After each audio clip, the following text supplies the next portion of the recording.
Ano na naman, nakadali na naman po si Boyong. Toteng, siguro naman. 5 minutes lang ang pagitan. 5 minutes na lang ang pagitan na re. Ano kaya re? Sige. Parang ano hindi nang lalaban pero ano ayan na po, ayan na. Kitang-kita nyo naman ha. Yan ba? Kabibi. Ay siya Tote, siguro naman ay naintindihan mo re.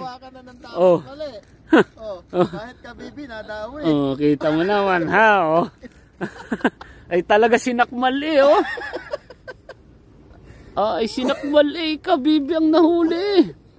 Ay maganda pati tahong ano, hindi pinatawad na.